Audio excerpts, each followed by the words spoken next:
안녕하세요. 닥터심입니다. 자, 오늘은 천연두 바이러스, 원숭이 두창 유사한 바이러스죠. 이거의 치료제, 자, 먹는 약, 전통적으로 내려오는 요법들이 뭐가 있는지 좀 더 살펴보고요. 이 천연두 백신이 만들어짐으로써 그 과정에서 어떤 다른 바이러스, HIV 바이러스, 에이즈 바이러스 어떤 연관성이 있는가 한번 살펴보고 이것이 우리한테 시사하는 점을 한번 생각을 해 보겠습니다. 자, 보겠습니다. 그 지난 시간에 제가 호메오패시 동정요법으로 이렇게 쓰는 방법이 있다. 그 다음에 사라세니아 퍼퓨레아라는 그런 풀이 있다라고 말씀드렸죠. 160년 전에 탕약으로 다려 먹은 이런 기록이 있다. 그렇게 해서 천연두를 치료시킨 기록이 있다. 논문이 있다 말씀드렸고 이것이 세포 실험으로도 증명이 되어 있다라고 말씀드렸고 농도까지 말씀을 드렸습니다.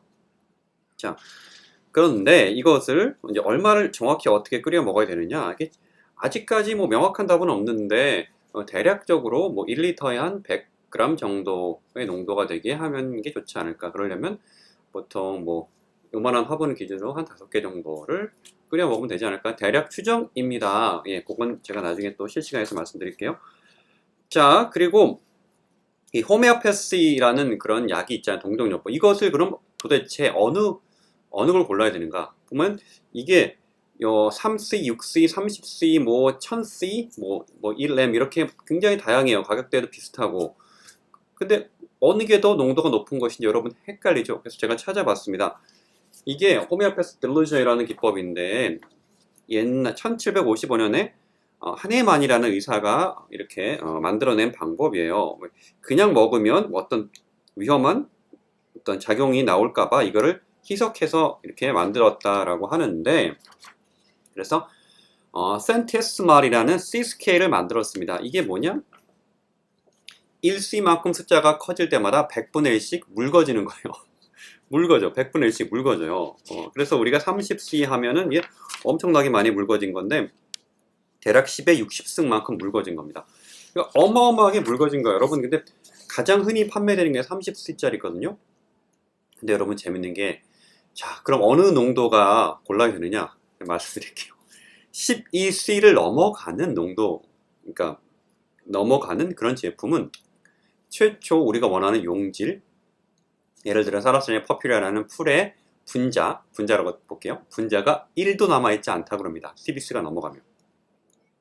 이게 뭐야? 근데 이런 걸 파는 회사들이 어떻게 파냐면 숫자가 클수록 좀 더 강하다, 포텐시가 크다, 스트롱하다 이런 식으로 판매를 합니다. 그 근거는 뭐냐? 여러 번 흔들었다는 얘기예요. 그러니까 한 단계 거칠 때마다, 묽게 만들 때마다 막 흔들었다. 그러면은 어떠한 분자들 간에 상호작용이 일어남으로써 그 무슨 알 수 없는 현상이 일어나서 이제 강해진대요. 근데 우리 약이라고 하는 건 당연히 약의 성분이 들어있어야 의미가 있다라고 우리가 알고 있잖아요. 근데 약의 성분이 1도 없는데 어떻게 그게 강할 수가 있는가? 전혀 이해할 수가 없죠? 그래서 저는 이 동정요법으로 파는 제품들은 사실은 신뢰하기 어렵다라고 저는 생각을 해요. 이게 과학적인 방법 같지는 않아요. 네, 무슨 심령, 무슨 뭐 약간 좀 그런 식으로 설명을 해요.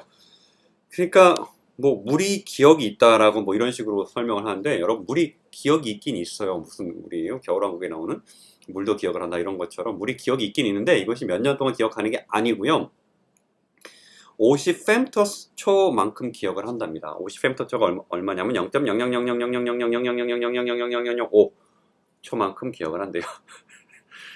그러니까 아무튼 결론적으로 만약에 이 동정요법을 구입하신다 하면은 가장 숫자가 작은 거를 구입하시는 것이 그나마 과학적으로 근거가 있겠다. 그래서 시중에 파는 게 가장 숫자가 작은 게 3C짜리를 파는데요. 이것도 10의 6승만큼 희석이 된 거예요. 원액을. 그러니까 100만 배 희석을 했습니다. 그것이 의미가 있을까? 그건 잘 모르겠어요, 사실은. 근데 구할 수 있는 게 그게 최선이고요. 12가 넘어가는 건 사실상 약으로서 의미가 없을 거라고 저는 판단을 합니다. 동정요법. 아무리 뒤져봐도 그래요. 그래서 제가 초기에 말씀드렸듯이 이거는 탕약으로 직접 끓여서 먹는 게, 마치 한약처럼 이렇게 끓여 먹는 게 그나마 의미가 있을 것이고, 그것이 이제 실제로 옛날 의사가 문헌에도 이렇게 남겨놨다라고 말씀을 드리겠습니다.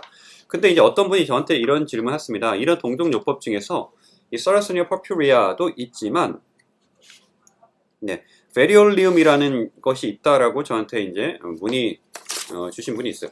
그 얘기하기 전에 Sarracenia purpurea 다시 한번 짚고 넘어갈게요. 이것이 뭐 근거 없는 얘기다 이렇게 얘기하는 분들이 있는데, 뭐 동정요법이긴 하지만 여러 문헌에서 이거는 피처 플란트 Sarracenia purpurea가 이렇게 그 smallpox, variola의 병을 되돌리고 딱지가 생기는 것을 멈추게 하는 효과가 있다라고 이렇게 나와 있어요.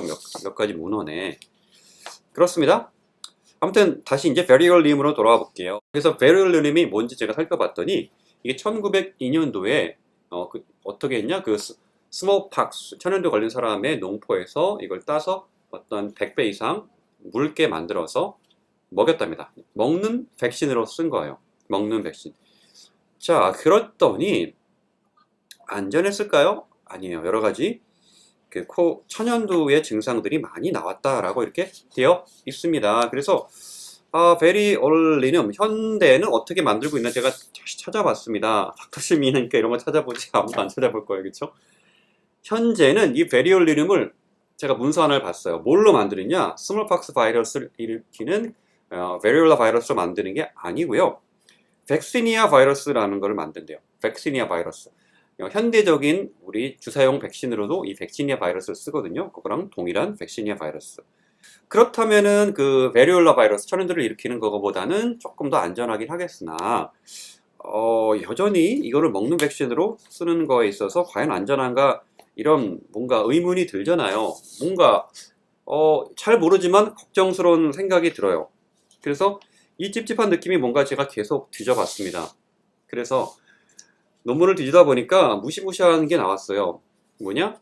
The Origin of HIV, 에이즈의 기원이라는 논문이 나옵니다.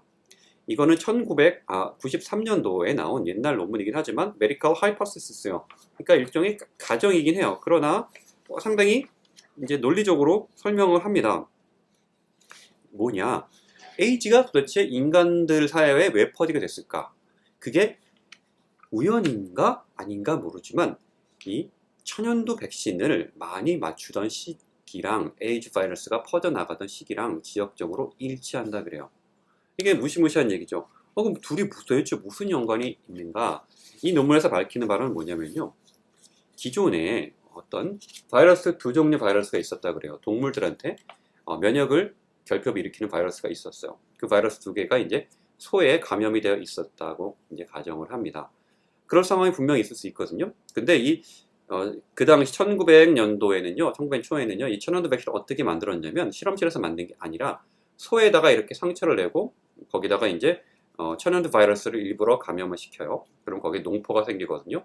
그거를 따서 이제 백신을 만드는 그런 방식을 썼습니다. 이게 우드라고 했었죠.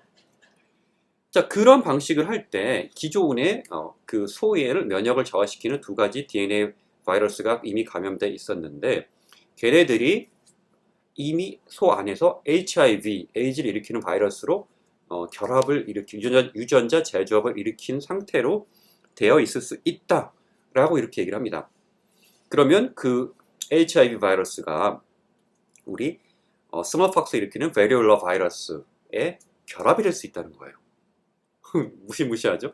결합이 되면 그 결합된 베리올라 바이러스, 천연두 바이러스가 이제 인간이 모르고 그걸 따가지고 다른 인간한테 접종을 하는 거죠. 그럼으로써 인간 면역 결핍증이라는 병이 발생된다. HIV 바이러스가 인간한테 감염이 되게 됐다라는 얘기예요. 결국 그 천연두 백신을 만드는 과정에서 인간한테 동물한테만 있던 면역 결핍 바이러스들이 인간한테 천연두 백신을 통해서 옮아오게 됐다라는 그런 주장입니다. 자, 우리 에이즈의 기원을 정확히 아는 사람이 아무도 없어요. 그래서 이 주장이 사실인지 아닌지 알 길은 없습니다. 그러나 분명히 가능성은 있는 주장이라는 거예요. 자, 실험실에서도 얼마든지 사실은 이런 조작을 원한다면 할 수도 있는 거예요. 저는 그런 조작을 했다고 얘기하는 건 아닙니다. 마음만 먹으면 얼마든지 그런 나쁜 짓을 할 수가 있는 거거든요. 우리가 사실 기술은 다 있는 거예요. 그러니까 무슨 소에다가 이렇게 접종해서 우연히 이렇게 바이러스끼리 만나는 이런 상황 아니고 그냥 인간이 실험실에서도 얼마든지 새로운 바이러스를 만들어낼 수는 있는 거예요. 근데 그런 짓을 하면 안 되죠. 위험한 바이러스 다루면 안 되는데, 사실 참 우려스러워요. 이거 원숭이 두창도 사실, 원래는 인간한테 이렇게 빨리빨리 전염이 되면 안 되거든요. 근데 과거보다 갑자기 우리 지역사회 전 세계적으로 퍼져나가잖아요. 빠르게. 이례적인 일이거든요. 그렇다면 뭔가 전염력이 더 증가했다라고 봐야 되거든요. 왜 증가했는가? 두 가지밖에 없어요. 자연적으로는 어떤 바이러스랑 결합을 해서 증가하는 경우하고 인위적으로 이렇게 누가 만들어내서 그렇게 퍼뜨린 경우 두 가지밖에 없는데 저는 이제 두 번째가 아니길 바라고요. 첫 번째이더라도 이제 빨리 잡히길 바라겠습니다. 아무튼 오늘 닥터심은 이제 쭉 여러 가지 치료제랑 백신에 관해서 쭉 정리를 했습니다. 앞으로도 닥터심만의 날카로운 분석으로 계속 찾아뵙겠습니다. 이상 닥터심이었습니다. 여러분 구독하시고 기다려 주십시오. 네. 그리고 저희 채널에 회원 가입하신 분들은 이제 미리미리 또 좀 더 깊이 있는 정보를 이제 실시간에서 나누고 이렇게 할 수가 있습니다. 자, 닥터심.